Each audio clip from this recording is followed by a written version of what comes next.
भारत और नेपाल के बीच स्थित ट्रीटी 1950 के आर्टिकल 7 में स्पष्ट लिखा हुआ है कि भारत के में नेपाल के नागरिक को वो तमाम अधिकार और तमाम सुविधाएं दी जाएगी जो कि भारत के नागरिक को भारत में है। और इसके अनुसार पूर्व में जब तक हम मेडिकल कॉलेज में रहे या गवर्नमेंट जॉब में भी रहे, गवर्नमेंट हॉस्पिटल्स में भी रहे, जो कि आज से 8-10 साल पहले की बात है, नेपाल के नागरिक को भारत के अस्पताल में वो सारी सुविधाएं मिलती थी, वो सारा इलाज उसी तरह से होता था जिस तरह से कि भारत के नागरिक को भारत में होता है। लेकिन इधर कुछ दिन पहले मुझे मालूम हुआ कि ये व्यवस्था खंडित हो गई है और आज के दिन नेपाल के सिटीजन्स को हर चीज़ के लिए पेमेंट करना पड़ता है, जबकि भारत के सिटीजन को पेमेंट नहीं करना पड़ता है। तो नेपाल ऐसे ही एक गरीब राष्ट्र है, यहाँ के लोग ऐसे ही आर्थिक रूप से कमज़ोर है और उनको जो सुविधा मिलती थी वो भी बंद हो गई, और जो कि इंडो नेपाल ट्रीटी के एगेंस्ट है। तो इंडो नेपाल डॉक्टर्स फोरम का पहला लक्ष्य है कि जो सुविधा पहले मिल रही थी किसी कारण से ऑब्स्ट्रक्ट हो गया, हम लोग उसको रिस्टोर करावें। और इसी को स्टोर कराने के लिए मूल रूप से इंडो नेपाल डॉक्टर्स फोरम की परिकल्पना की गई, क्योंकि केवल नेपाल के डॉक्टर्स नेपाल के लोगों को भारत में कोई फैसिलिटी नहीं दिला सकते हैं और न भारत के डॉक्टर्स नेपाल के लोगों को अट्रैक्ट कर सकते हैं। लेकिन जब भारत और नेपाल दोनों तरफ के डॉक्टर आपस में मिलते हैं तो वे इस काम को बखूबी कर सकते हैं और करा सकते हैं। और हमें एक पर्सनल प्रिविलेज अवेलेबल है जिसके तहत कि भारत के जितने भी शीर्षस्थ डॉक्टर्स हैं या शीर्षस्थ डॉक्टर्स लीडर हैं, सारे के सारे हमारे व्यक्तिगत पर्सनल फ्रेंड्स रिलेशन में आते हैं। सिमिलरली इंडिया के भी नेपाल के भी सारे डॉक्टर्स हमारे पर्सनल फ्रेंड्स रिलेशन में आते हैं। इसलिए हमने लोगों को एक जगह एकत्र किया कि हम लोग मिल करके मानवता का एक सही सेवा करें। मेरा दूसरा एजेंडा है कि ट्रीटी 1950 जिस समय लागू हुआ उस समय बहुत सारी सुविधाएं थी और बहुत सारी सुविधाएं नहीं थी, लेकिन उसमें कहीं ये नहीं लिखा हुआ है कि केवल आज की सुविधा ही नेपाल के नागरिक को दिया जाएगा। वहाँ स्पष्ट लिखा हुआ है कि नेपाल के नागरिक को भारत में भारत के नागरिक के समान अधिकार और सुविधाएं दी जाएगी। तो जब भारत में एक नई सुविधा की शुरुआत हुई आयुष्मान भारत का, जिसके तहत कि एक परिवार को साल में 5 लाख का चिकित्सा सुविधा मुफ्त दिया जाता है, तो ट्रीटी के अनुसार ये अधिकार नेपाल के नागरिक को भी हो जाता है। और भारत नेपाल डॉक्टर्स फोरम का, इंडो नेपाल डॉक्टर्स फोरम का दूसरा एजेंडा है कि हम लोग आयुष्मान भारत की सुविधाएं नेपाल के नागरिक को भी दिलावें। हम लोगों का तीसरा एजेंडा है medical science is a growing science, it is growing by leaps and bounds. दिन दुना रात चौगुना बढ़ रहा है और लोग अपने व्यक्तिगत पेशा में रहते हुए इस स्पेस को कैरी नहीं कर पाते, इसको मीट नहीं कर पाते।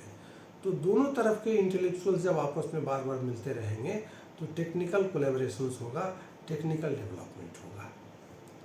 और इस टेक्निकल डेवलपमेंट के लिए हम लोग ऐसा चाहते हैं कि ऐसा हॉस्पिटल्स बनावे जिसमें कि दोनों तरफ के डॉक्टर्स एक साथ इलाज करें। और इस दिशा में हमने आज अनाउंस किया है कि मेरी एक अपनी हॉस्पिटल मलंगवा में है, जो कि 3 तल्ला अस्पताल है, 12 कट्ठा के एक प्लॉट में है और नियरली करीब 150 बेडेड हॉस्पिटल होगा। तो हम लोग उसको जो है इंडो नेपाल डॉक्टर्स फोरम्स का ज्वाइंट वेंचर के रूप में हम लोग उसको पहले शुरू करने की बात अनाउंस किए हैं, और जिसका उद्घाटन करने के लिए हम लोगों ने प्रदेश नंबर 2 के आदरणीय स्वास्थ्य मंत्री मध्य प्रदेश के स्वास्थ्य मंत्री श्री वीरेंद्र प्रसाद सिंह जी को अनुरोध किया है कि आप उस अस्पताल का उद्घाटन करें। कब उद्घाटन होने का समय जो है सो हमारे कार्यकारी अध्यक्ष जो हैं, उपाध्यक्ष सह कार्यकारी अध्यक्ष श्री पीके ठाकुर उसको मिल करके प्लान करके उसको करेंगे। मेरा लास्ट एजेंडा ये है कि मनुष्य के जीवन की पहली आवश्यकता होती है स्वास्थ्य। जिंदा होने के बाद जिंदा रहने के लिए स्वास्थ्य ही पहला आवश्यकता है, और भारत और नेपाल के सारे लोगों के इस आवश्यकता को हम लोग उनके सीमित साधन में बढ़िया से बढ़िया तरह से पूरा करके भारत और नेपाल के साथ साथ पूरे विश्व शांति के लिए हम लोग काम करें। नेपाल की बात नहीं है, आयुष्मान भारत अभी लागू हुआ है, हम लोग इसके लिए शुरू करेंगे। देखिए कब से शुरू कीजिए? राइट, 3 तल्ला पर हम कब पैर रखेंगे? बोलिए, 3rd फ्लोर पर हमको पैर रखना है, हम कब पैर रखेंगे? आप जवाब दीजिए। पहले जो है सो हम एक स्टेप लेंगे ना। हमें देखिए, आदमी जिंदगी में किसी भी ऊंचाई तक जा सकता है बशर्ते कि वो 6 इंच ऊपर उठे, है ना। तो हमारा फर्स्ट स्टेप है इंडो नेपाल डॉक्टर्स फोरम का रजिस्ट्रेशन कराना, इसका लीगल आइडेंटिटी बने। सेकेंड स्टेज है कि हम लोग इसका एक इंस्टीट्यूशन स्टार्ट करें। थर्ड स्टेज है वहीं नेपाल और इंडिया के डॉक्टर्स एक साथ मिल करके जो है सो इस काम को करें। भारत से हम लोगों के साथ में रूबन पाटलिपुत्रा, मेदांता हॉस्पिटल पटना और बिग अपोलो हॉस्पिटल पटना, इन लोगों ने अपना ब्लैंक चेक मुझे दे रखा है, क्योंकि इनके जो ऑर्गेनाइजर हैं मेरे व्यक्तिगत मित्र हैं, महावीर कैंसर इंस्टीट्यूट के ex director doctor Jitendra Kumar Singh, जिनका एसएस कैंसर हॉस्पिटल पटना, इन लोगों ने मुझको क्लीन चिट दे रखा है कि आप वहाँ व्यवस्था कीजिए, हम लोग वहाँ मल्टी स्पेशलिटी हॉस्पिटल स्टार्ट कराएंगे। तो हमारा नेक्स्ट स्टेप है उसको करना, है ना।